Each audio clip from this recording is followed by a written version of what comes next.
여러분 그 폴리마켓이라고 들어보셨습니까? 폴리마켓 이게 이제 예측 사이트인데요.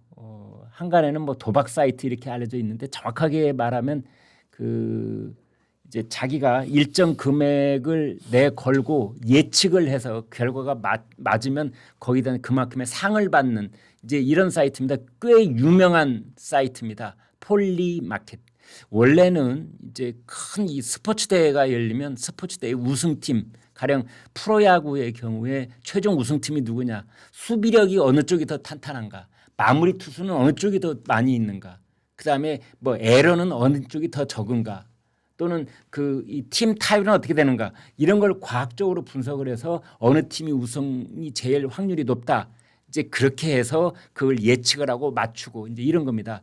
선거가 있으면 미국 대통령 선거가 있으면 대통령 선거에 대해서 이번에는 공화당이다. 아 이번에는 민주당이다. 거기서 과학적인 근거를 갖고 예측을 하고 자기의 금액을 내걸고 그래서 그게 이제 맞으면 거기 합당한 또 상금을 받고 이런 것이 이제 폴리마켓이라는 이 사이트인데요. 여기에서 그 윤석열 대통령 탄핵 소추에 관한 의견들이 계속 나오고 있는데 윤 대통령이 7월 전에 돌아온다 라는 것에 52%의 그 참가자들이 돌아올 것이다 라는 곳에 자기 금액을 걸었다는 뉴스가 지금 화제가 되고 있는데요.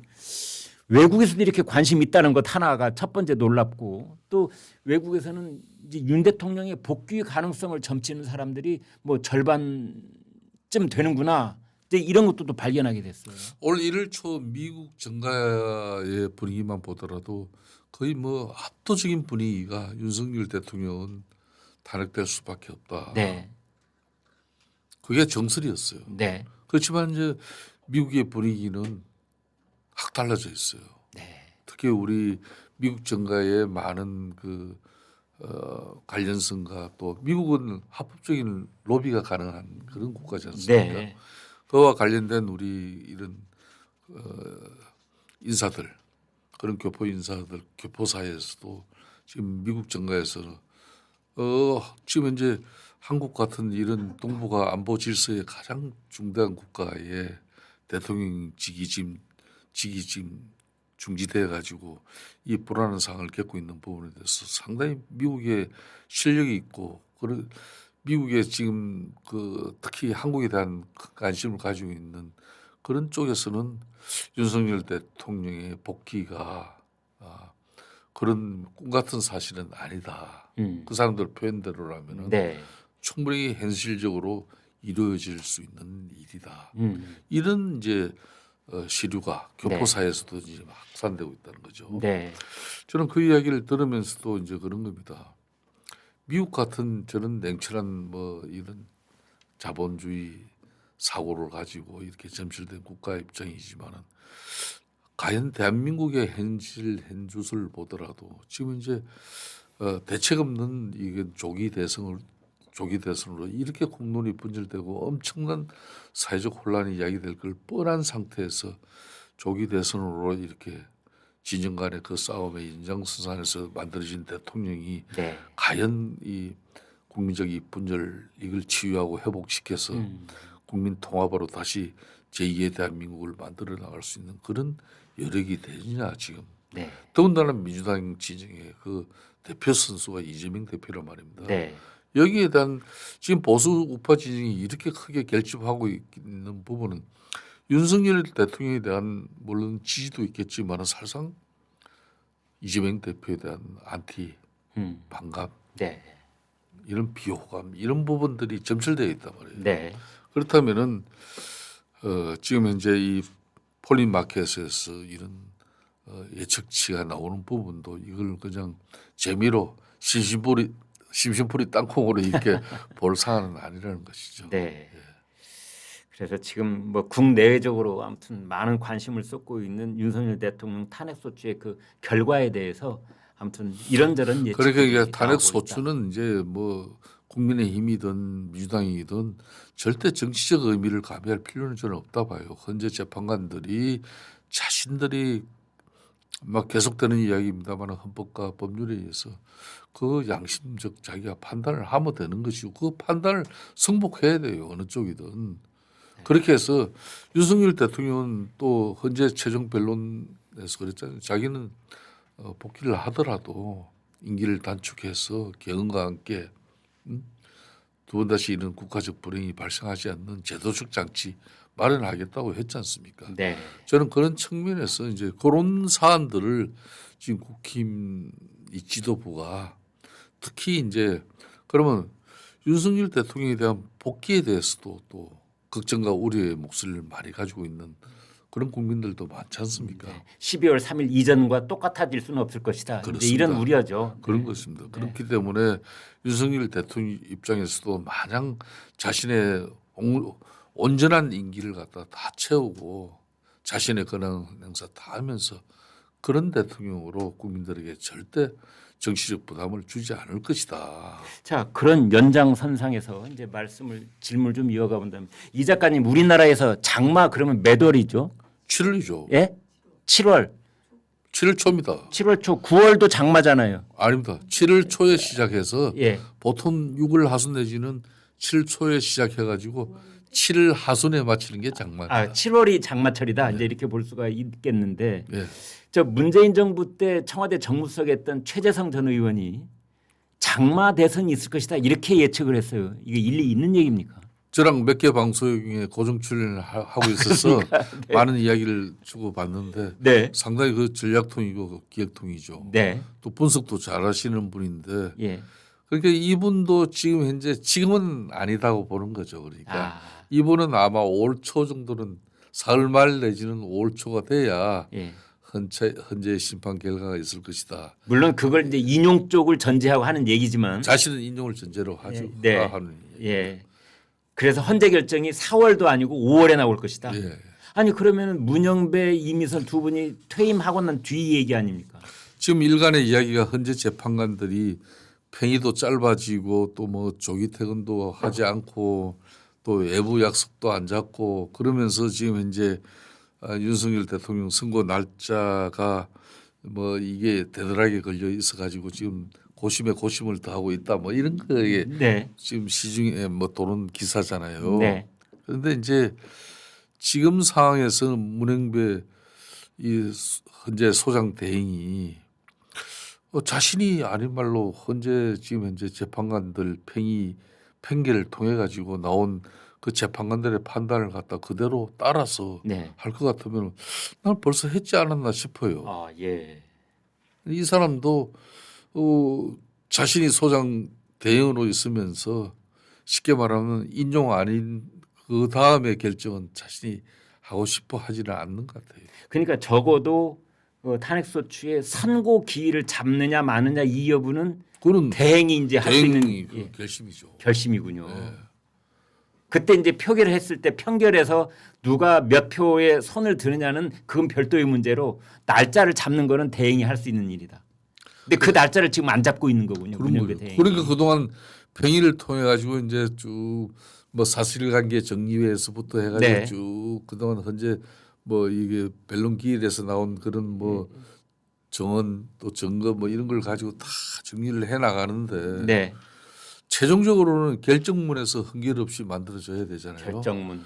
그러니까 거기까지 가려면은 재판관 개인 한 사람 한 사람들이 나오는 내용들이 이걸 하나로 이렇게 묶어내기는 쉽지 않구나. 네.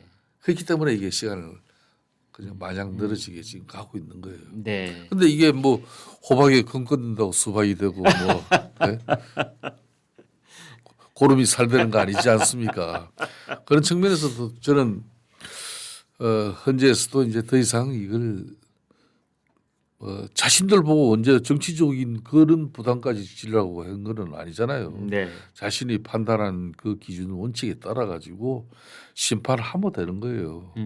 그 대신 우려한 정치적 편향성 이 부분이 국민들 이게 이제 헌재 심판 결과에 따라서 성복의 문제가 있기 때문에 누가 뭐라 그래도 그 결정문에는 두고 이 윤석열 대통령 탄핵 심판이 나중에 그런 역사적 큰 오류로 남지 않을 정도로 신중에 신중을 기해야 되는 거죠. 재판관들은 또 익명으로 하는 게 아니라 다 그럼요. 자기 이름이 남는 것이기 때문에 그럼요. 소수 의견이 됐든 아무튼 뭐 다수 의견이 됐든 그러니까 박근혜 대통령 때처럼 소수 의견을 남기면서도 네. 그냥 전체적으로 탄핵 인용에 그냥 동의를 해줘버리면은 네. 또 문제가 없겠죠. 지금은 그 상황은 분명히 아니라는 거죠. 예. 소수 의견을 남기더라도 쉽게 말하면 편결의 결정에는 자기는 뭐 기각이다. 내 표를 행사를 각하다. 하겠다. 네. 그 의견이 너무나 뚜렷한 거예요. 네. 전원 일치 인용할 사람은 인용이고 뭐 네. 이게 세 가지 지금 입장이 너무나 뚜렷하기 때문에 그걸 교통 정리를 못 해내는 선수가 지금 문행배 선수입니다. 지금 현재. 자, 지금 우리나라에서 뭐 여론조사 기관도 수백 곳이 되고요. 여론조사도 뭐 하루가 멀다고 쏟아져 나오고 있습니다만 그 중에서 이제 역사도 오래되고 그리고 정기적으로 여론조사를 하고 있고 그리고 지난 대선, 이번 대선, 지난 뭐 총선, 이번 총선 이렇게 과거의 선거 때 여론조사를 다 비교할 수 있는 그런 데이터베이스가 쌓여 있는 곳이 한국갤럽입니다. 요즘도 이제 매주 여론조사를 정기적으로 하고 있기 때문에 이 흐름 같은 걸 자체적으로 이제 비교 분석이 가능하니까 늘 그걸 이제 저희가 많이 인용을 하는데 최근 차기 지도자 선호도 조사에서 이재명 34% 그런데 놀랍게도 모르겠다 없다 이게 37%입니다. 그러니까 지금 이재명은 사실은 국민의힘 쪽의 대선 잠룡들하고 비교하는 것은 별 의미가 없고 이재명은 어쩌면 부동층, 중도층에 있는 37 이것이 경쟁 상대가 아니냐 뭐 이런 뉘앙스의 분석 기사가 오늘 또 신문에 실리기도 했는데 자, 이 현상 김 대표님 어떻게 보십니까? 그렇습니다. 지금 이제 이재명 대표 입장에서는 분명히 뭐 자신이 대통령 지금 탄핵 심판을 받고 있는 정당에서 네. 지금 김문수 뭐 장관이든 뭐 오세훈 시장이든 뭐 누구든 간에 네. 대통령이 탄핵 심판을 받고 있는 정당에서 좋은 지금 상대 정당의 후보보다 네. 더 좋은 지지율이 나온다는 것은 있을 수가 없는 사실이죠. 네. 진행행위이기 때문에. 네. 그렇기 때문에 그런데 이제 대통령을 배출한 정당의 후보군들은 그렇다 치지만은 상대적으로 네. 민주당 같은 경우는 특히 이재명 대표와 그걸 단일 체제지 않습니까? 거의 독식을 하고 거길 있는 거죠 체제인데 지금. 네. 지금 그런 측면에서 더군다나 민주당 자체가 자신의 뭐 조기 대선 그런 캠프로 가동되어질 정도로 민주당 지도부라든지 민주당 지금 현재 구성 자체가 일사불란한 그런 체제인데 그럼에도 불구하고 이게 박스권에 갇혔단 말입니다. 네. 계속 30% 중반대에 갇혀 있단 말이에요. 네. 초반에서. 즉 그 말은 최소한 대한민국에 아무리 뭐 문재인 대통령 같은 경우도 41.8%를 받았어요. 네. 네? 그러니까 40% 중반대는 웬만큼 받아야 그래도 자기가 안심을 웬만큼 할 수 있지만 지금 이재명 대표의 그런 지표조사상 드러나고 있는 그런 자기 지도자 선호도에서의 이 지지율은 자기 대통령이 되는 그런 지지율하고는 너무나 큰 차이가 있습니다. 예. 그러니까 중도 무당층 아직까지 표명을 하지 않고 있는 그 지금 지지층만 하더라도 네. 훨씬 이게 더 많잖아요. 네. 그렇다는 것은 이재명 대표 중심으로 이렇게 어떤 경우든 국민들이 조기 대선을 통해서 허용하지 않겠다는 그 여론의 방증이죠. 그렇지만 이제 국민의힘도 늘 저도 이 방송을 통해서 강조합니다만은 지금 현재 결집돼 있는 보수 우파 진영을 더 공고히 하는 그런 메시지만 스피커만 계속 들어대서는 안 되는 거죠. 네. 어떤 경우든 경우의 수를 우리도 대비를 해가지고 중도 무당층들이 민주당 그러니까 이재명 대표 중심의 저런 과도한 이 입법 권력의 거의 3년 동안의 그 만행에 대해서 끊임없이 우리 국민들에게 올바르게 알리고 대한민국은 헌법이 보장하는 상급 분립이 제대로 작동이 되어야 민주주의 국가로서의 그 건강성이 유지되는 건데 그게 이제 결론은 민생 경제 뭐 국방 안보 모든 외교 문화에까지 다 적용될 수 있는 건데 지금 이제 국회에 이미 거의 3분의 2 권력을 입법 권력을 갖다 민주당이 손에 쥐고 있는데 거기에다 사법 거기다 행정부 빠져 넘어가 버리면 대한민국 체제가 과연 상권 분립이 제대로 작동할 수 있는 그런 체제가 될 수 있냐? 국민들 그 고민 안 할 수가 없죠. 네. 지금 이제 말 전부 다 이제 국회가 조기 해산 뭐 정치적 결정을 하고 조기 총선으로 가서 총사퇴를 하고 총사퇴를 네네. 해가지고 총사퇴가 이루어져서 조기 총선을 통해 가지고 다시 뭐 아니 말로 국회 입법 권력이 균형성을 찾았다면은 또 모르지만은 그렇지 않은 가운데 여기에다가 행정부의 수반마저도 그냥 이재명 대표 같은 사람을 덜컥 뽑아놓고 그 다음에 대한민국 누가 걱정할 겁니까? 말이 나왔으니까 말인데 지난번에 이현주 최고가 뭐 국회의원 총사퇴하자 한번 딱 말 꺼내놓고 그 후일담이 없어요. 쑥 들어갔어요. 왜 그러는 겁니까? 아마 내적으로 좀 뭐 많은 공격도 당했겠죠. 나는 이현주 의원이 민주당 최고위원이기 때문에 네. 뭐 최소한 이재명 대표한테 요 정도까지 네. 지금 조기 총선을 통해서라도 우리가 공고한 의지를 통해서 네. 윤석열 탄핵 심판 인용을 헌재가 반드시 결정내야 된다는 그런 정치적 압박으로 내가 이런 표현 좀 이런 입장 가지겠습니다. 네. 그런 정도는 하고 했어야 될 내용이에요. 네. 저는 당 그 지도부가 상상했던 것보다 더 많이 세게 많이 나가버려. 나간 거죠. 그래서 이제 국민의힘 입장에서도 강민국 의원이 즉각 하답을 했잖아요. 네. 저기서 하자. 쏙 들어가 버린 거죠. 네. 나도 이거는 그 국민의힘에서 인정사정 볼 거 없이 그 총사퇴 조기 총선 가져야죠. 네. 저는 그런 측면에서도 국민의힘이 되려 이걸 지금의 이제 이 정치적 혼란은 결국은 과도한 입법 권력으로 빚어졌고 우리 자신들의 또 저는 무능함으로까지도 표현해도 좋다 생각합니다. 진정 어린 그런 반성과 성찰 이런 부분에 같이 겸해 가지고 이 과도한 입법 권력의 남용은 또 전행은 국정도 마비시킨다. 그래서 다시 국민들이 정리를 해달라. 그러기 위해서는 헌법 개정도 이루어져야 되는 것이고 그 헌법 개정이 이루어진과 함께 또 조기 총선을 통해서 대한민국이 새롭게 태어나자 이런 큰 어떤 정치적 사회적 합의를 만들어내는 그런 정치적 선제 이런 걸 지금 국민의힘이 저는 득해야 된다고 봐요. 네. 그 어젠다를 좀 미리 예. 설정하는 그 능력이 있고 활발하게 그 기능이 좀 움직였으면 좋겠는데 그런 것이 잘 보이지 않고. 그게 이제 제일 한편으로는 이재명 대표만 공격하면은 네. 다 끝이 날 것이다. 기승전 이재명 이렇게 돼 그러니까요. 있으니까. 그러니까 근데 그게 그 예측이 또 빗나가잖아요. 이번에 공직선거 항소심 네. 결과처럼 예. 결정적으로 이런 또 예측이 빗나가 버리면 낭패스러운 거거든요. 예.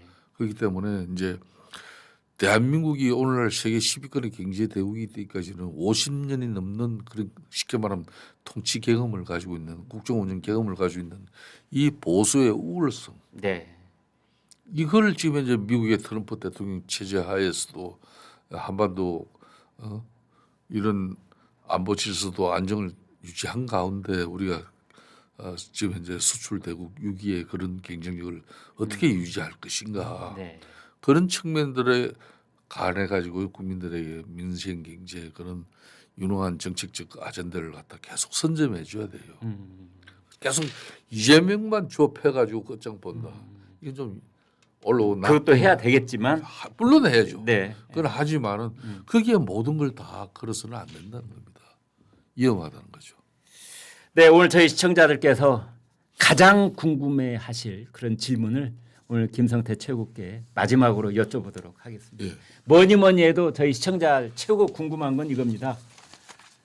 탄핵 소추 윤석열 대통령 언제 있을 것인가? 뭐 이번 주 금요일 4월 4일, 다음 주 금요일 4월 11일 아니야 4월 18일 이후가 될 수도 있어. 대충 저한테 지금 떠오르는 생각은 한 3가지 정도인데요. 어떻게 예상하십니까? 저는 전적으로 이 문영배 소장 대행의 이제 판단이 제일 지금 중요하게 지금 남았다고 봐요. 네.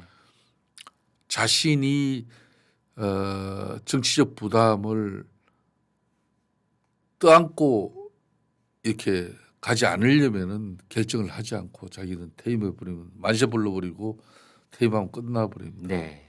그렇지만은 지금 헌재가 그런 상황으로 이렇게 무책임한 그런 모습을 보이면은 헌재 존속 여부가 이제 그렇게 되겠네요. 위기에 처합니다. 문영배 개인 문제가 아니라 그렇습니다. 헌재의 존립 여부. 자신의 아무런 정치적 그런 뭐 지향도 있고 뭐 정치적 편향성의 문제점이 있다고 하지만은 저는 그렇게까지는 가지 않을 거라고 봅니다. 그렇기 때문에 자신의 퇴임 일주일 전 정도는 4월 둘째 주 이 정도에는 전 자신은 결심하지 않겠나. 이렇게 4월 둘째 주 목요일이 될지 금요일이 될지는 모르겠지만 그렇습니다. 예. 일주일 전쯤. 예, 그때는 저는 이번 주는 또 저는 아니라고 봅니다. 다음 이번 주까지는 더 노력해 보겠죠. 저 지금 뭐 전방위로 지금 현재 핵책하고 또 실행하고자 하는 저는 유당의 공갈 협박 뭐 이런 뭐 사회 혼란을 야기하는 그런 여러 가지 선전선동적인 그 분위기도 저는 다음 주면은 이제 결정이 난다 이렇게 보고 있습니다. 네, 오늘 김성태 전 국민의힘 최고위 원내대표께서는 목소리를 높이거나 흥분하지는 않으셨지만 차분한 목소리로 지금 처해 있는 상황에 대해서 조곤조곤 저는 어떻고 후는 어떻고 앞으로의 전망까지 정말 세세하게 충심을 가지고 이렇게 짚어주셨습니다. 여러분 아마 오늘 저희하고 같이 시간 공유하신 분들 정말 얻으신 바가 많으리라고 생각을 해보겠습니다. 네, 김 대표님 오늘 감사합니다. 예, 감사합니다. 네, 고맙습니다. 네, 김성태 전 국민의힘 원내대표께서 지금 벌어지고 있는 일들의 그 전후 맥락을 조곤조곤하게 하나씩 짚어주셨습니다. 여러분 어떻게 지금 뒤숭숭하고 지난 주말 통과하시면서 걱정도 많으셨을 텐데 이제는 이렇게 돼 있구나. 지금 헌법재판소 분위기는 이런 거구나. 민주당에서 지금 거의 뭐 몸부림을 치듯이 40여 개에 대해서 마지막 배수진을 치고 지금 사활을 걸다시피 하고는 있지만 그것이 얼마나 헛발질이 될 가능성이 있는지 그것이 법적 근거는 얼마나 허술한 것인지에 대해서도 오늘 참 조곤조곤 다 짚어주셨습니다. 이제 이런 일들이 거의 다 이제 터널 끝에 와 있지 않는가 이제 그런 생각을 하는데 아무튼 김성태 전 의원께서는 그러나 이재명의 민주당이 여기에서 끝내지는 않고 이번 주는 아마 그 끝까지 좀 밀어붙이는 그런 압박 아까는 뭐 공갈 협박이라는 말까지 쓰시더군요. 이제 그런 일들이 이번 주에도 있을 것이다. 그래서 결국 헌법재판소의 결정은 다음 주 금요일이 4월 11일이고요. 4월 10일이 목요일입니다. 이때쯤 있지 않을까. 그렇다고 해서 문영배 헌재소장 권한대행이 자기 임기를 그냥 나는 모르겠어. 나는 그냥 갈 테니까 알아서들 해 하고 떠나지는 않을 것이다. 그것은 본인 개인적인 명예도 명예려니와 헌법재판소의 존립 자체에 관한 그런 국민적 의혹을 증폭시킬 수 있는 문제이기 때문에 반드시 결론을 내기는 낼 텐데 다음 주 후반부 이렇게 예측을 해 주셨습니다. 네, 저희 두시엔 김광일은 저희가 선정한 더 산삼 기업 그 제품과 함께 했습니다. 여러분 대단히 고맙습니다.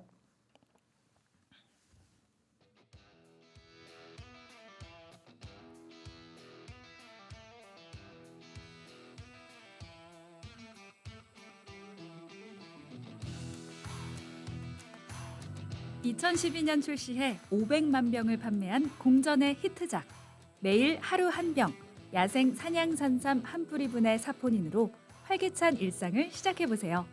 앰플병 한 병에 한 뿌리분의 사포닌을 담았습니다. 태백산맥 기운으로 자라난 야생 산양산삼, 더 산삼. 강원도 700고지 야생산에서 10만이의 정성으로 한 뿌리 한 뿌리를 캐낸 후 첨단 사포닌 최적화 공법을 적용해 과학화했습니다. 더 강하게, 더 건강하게. 더 산삼.